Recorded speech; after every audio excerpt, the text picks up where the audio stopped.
Hey everyone, it's the Leetin. Wait, what happened last time? We got Charoon. Oh, you enjoyed your grading art. Okay, Wanshi. I remember Wanshi. I remember her. Wanshi. This girl, yeah. Oh my god, she's so cute. Now you have done to go about the concept purpose, you might as well make one up yourself. You turn the walk to a book hive. Towards the book hive, a handful of your friends hang out there, and there are a few rooms that are generally pretty danger-free, so why not? We're in the library. It's a little difficult to make yourself walk past the spookier rooms, but you manage to avoid the siren song of a brain room once more.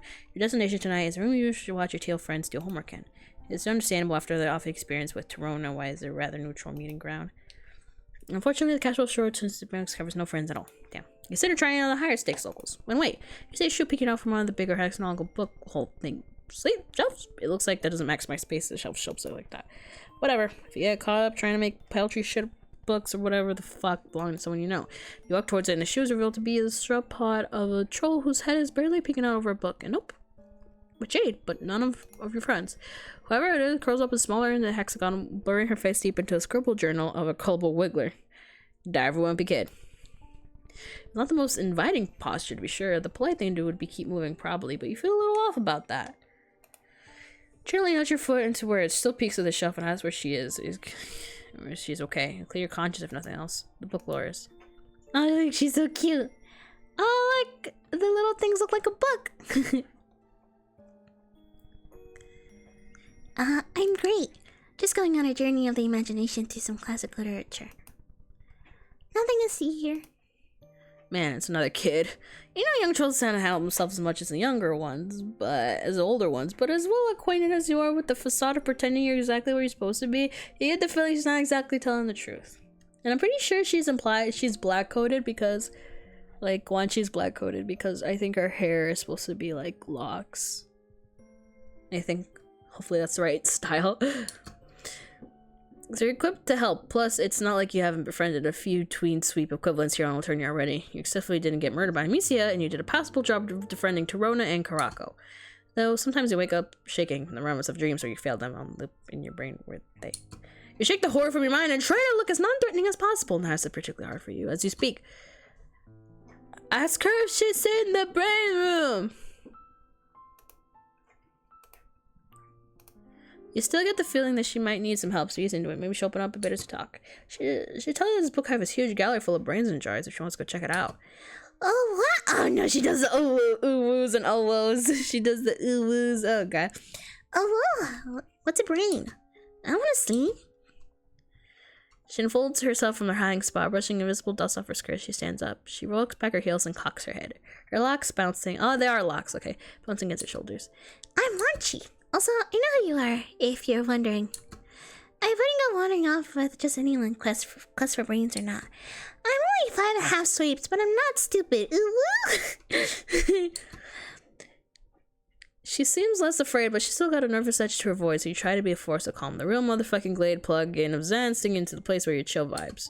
You walk together toward the atrium, making small talk on the way. You apologize if you made it seem like she didn't look like she belonged here. You're just not used to seeing young jades outside the caverns. She eyes you as she's weighing the implication of what you said. Okay, I see I was trying to fool you. I may have done a small jailbreak. Oh, did they not have enough books in the cavern or something? She brushes off you in favor of your question. Of course we have books. You didn't answer me before. What's a brain?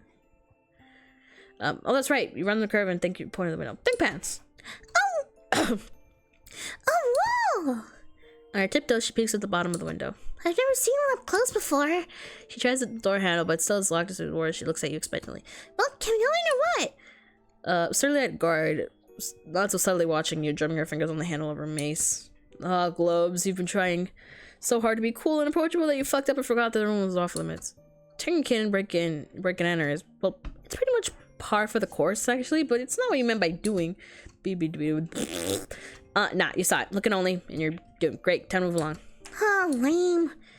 Once you didn't pick up the danger behind her, even with her worried speech, you change the subject to why she broke out of the caverns, if not for the books, and start walking, hoping she'll follow you. She doesn't. Oh, I was trying to get to BeastCon. It's a convention for all kinds of stuff, but I want to go for Soldier P purpose meetup. She likes the warrior books. I remember seeing that like when I was younger, when I was like third grade or some shit, and like the warrior books were like it, but I never read them. Never read them. I don't know what I read. I was like these fairy books. I don't remember these fairy books. They were like I forgot. It was like these one. It's not the typical fairy book. It was like these like it was like white in the middle and like the linings were like green. I think I don't remember. There was like fairy books I really liked. I don't remember anything about it, but yeah. My fanfiction is pretty popular, Lou. I have a lot of fans going and thought I could make friends with some of them. But I don't know where anything is out there, so I got lost. She takes a breath and a step, finally, but then stops to clasp her hands together. Oh! The guard starts walking. You eyeball the exits all the way down the curved staircase. You could make it, but you can't just leave her here to take the fall. Once she keeps talking, obviously. Linare's always complaining how you're everyone's best friend and how you know so much. Do you know where the con is? Well, we could go together. The guard gets closer, you make a decision and fast. The pretendant.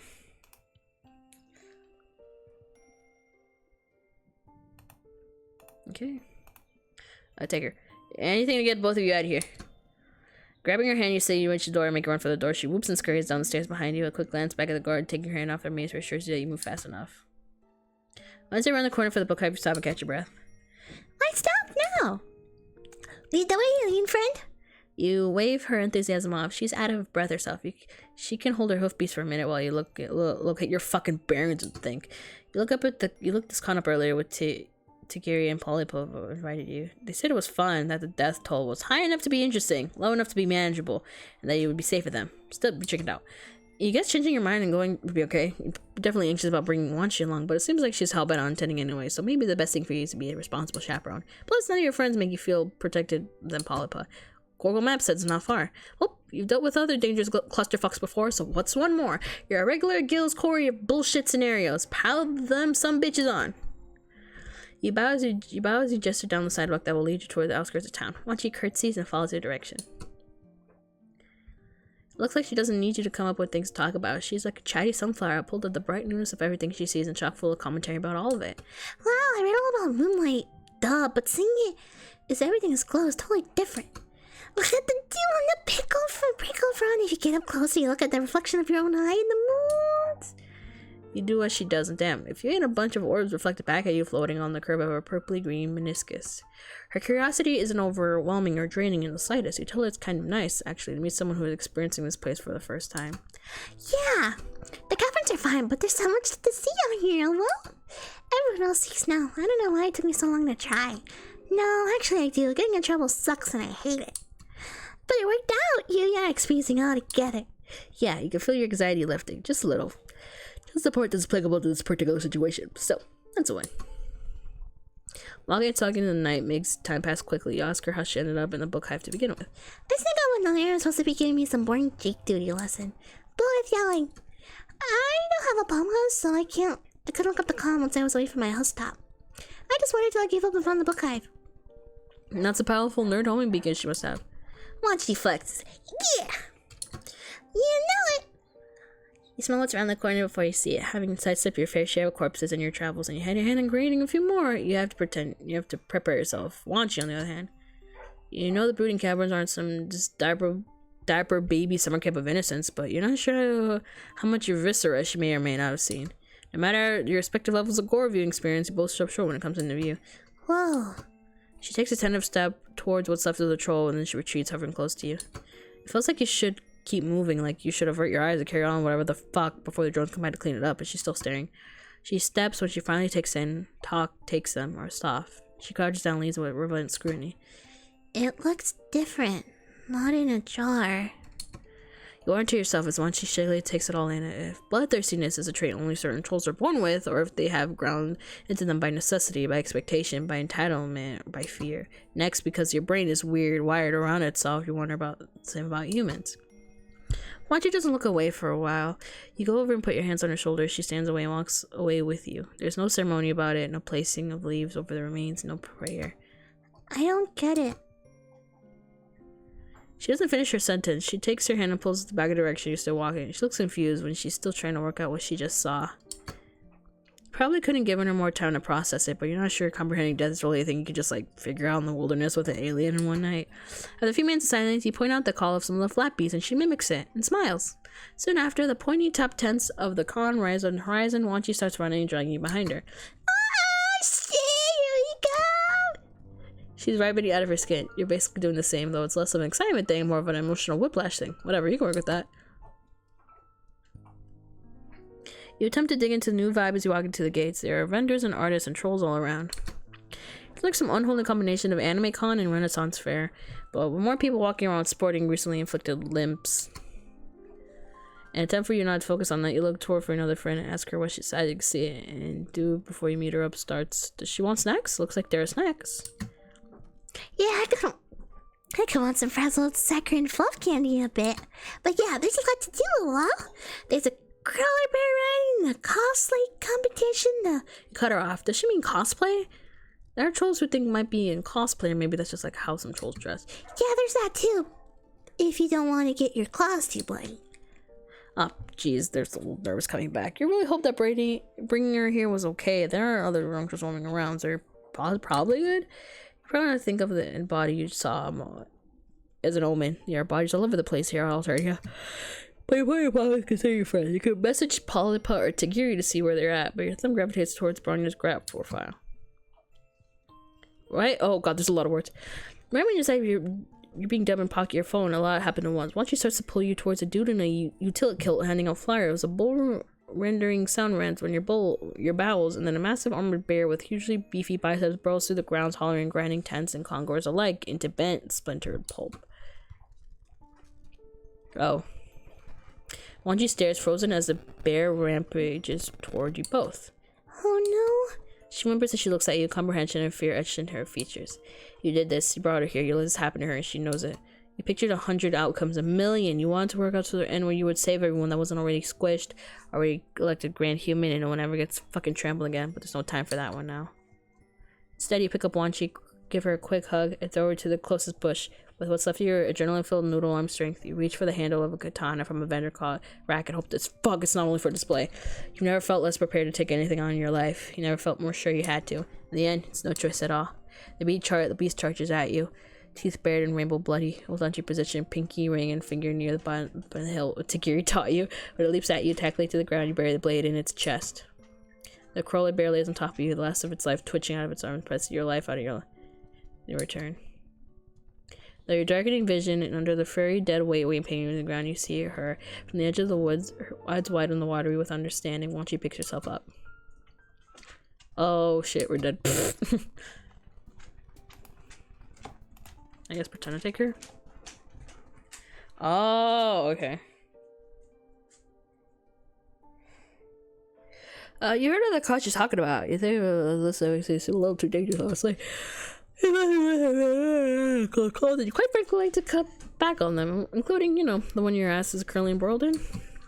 You make some non-committal noises as you walk out to tell her.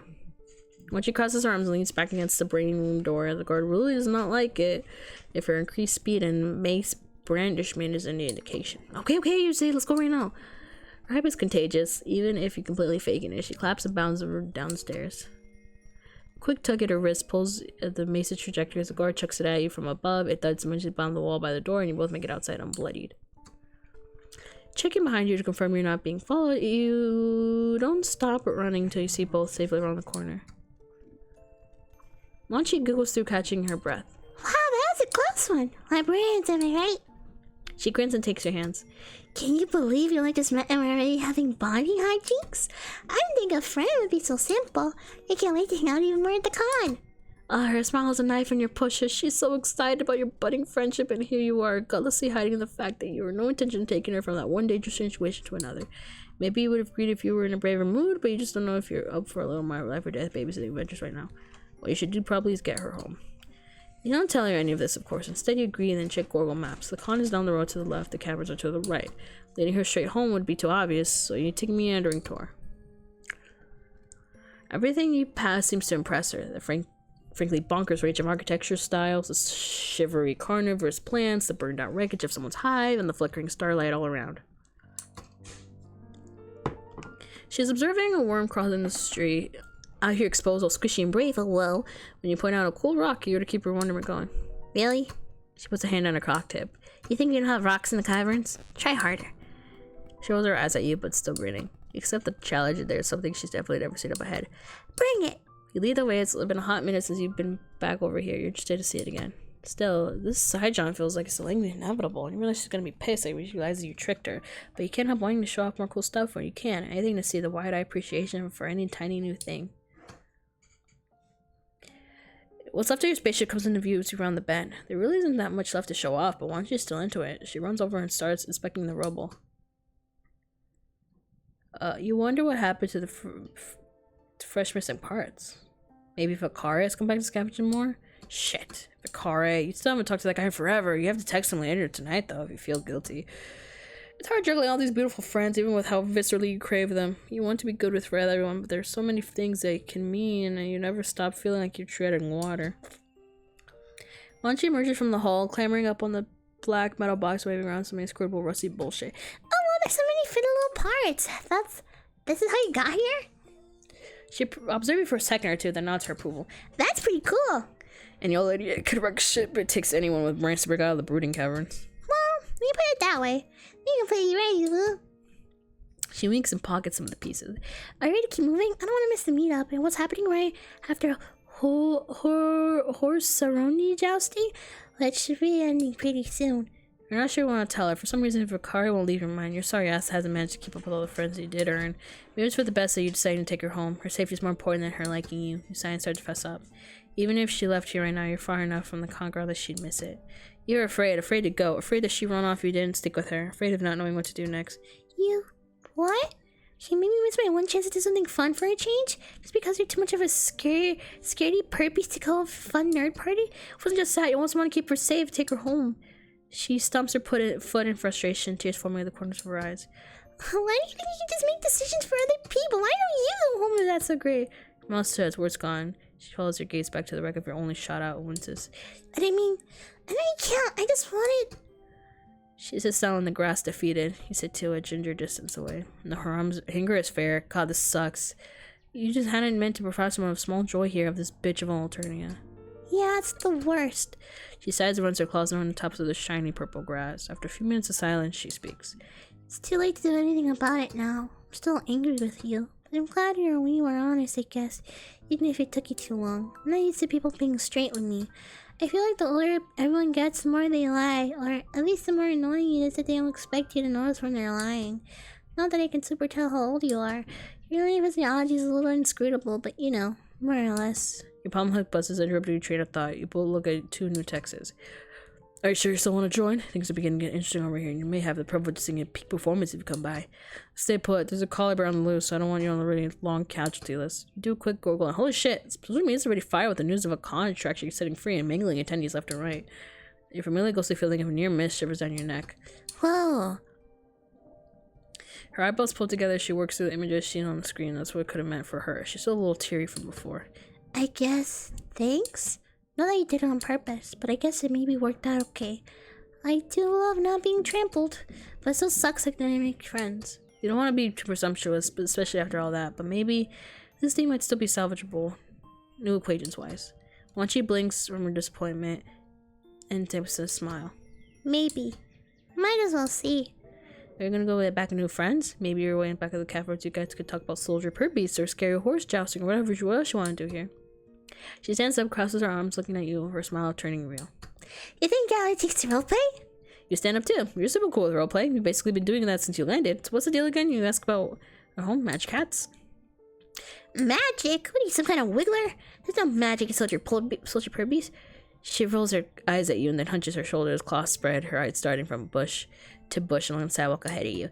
Doesn't mean power beyond wits. The starts to all your senses aligning as you get ready to pounce. The hypnotic spell that's rhythm of your own pusher beating on your own praise. She straightens up and grins. That kind of stuff. It's really fun. Let's play.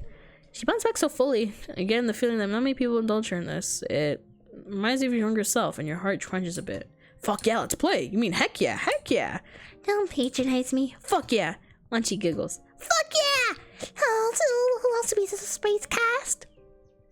Let's call you Twinklepaw. I'll be Wild Wisp from the Solar Glare Clan. He clearly seems to be thinking impressive and intimidated by this, but you don't really know what's going on, so you nod. Twinkle ball. Got it.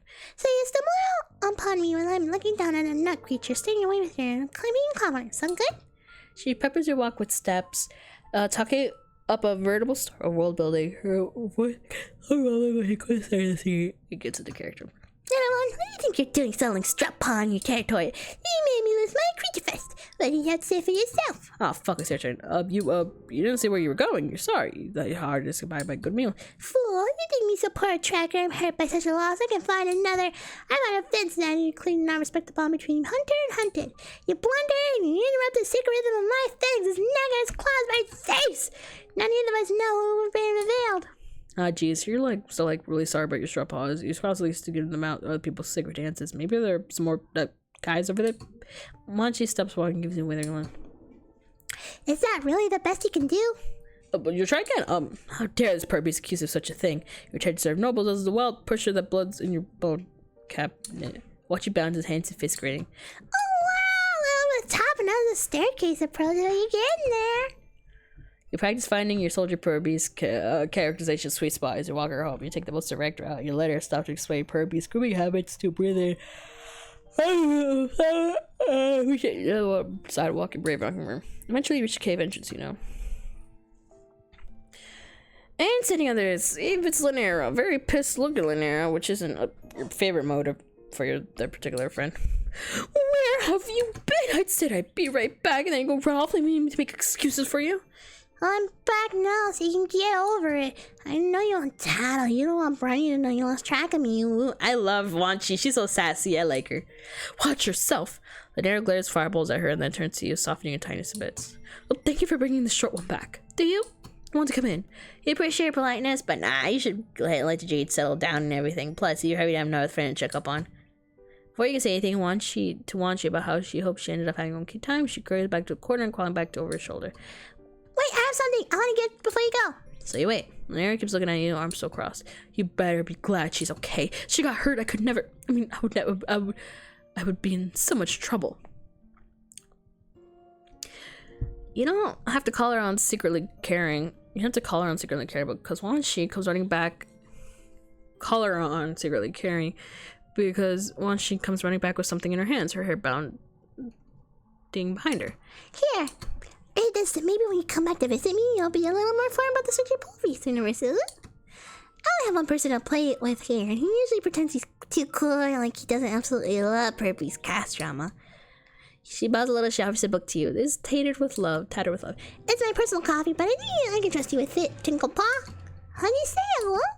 You clutch it to your chest and tell her you'll guard it with the honor and Spiritfire sarcasm has to do with its hallowed name. Aw. Best book buddies. Nice. That was cute. That was cute. Anyway, that was it. Okay, bye.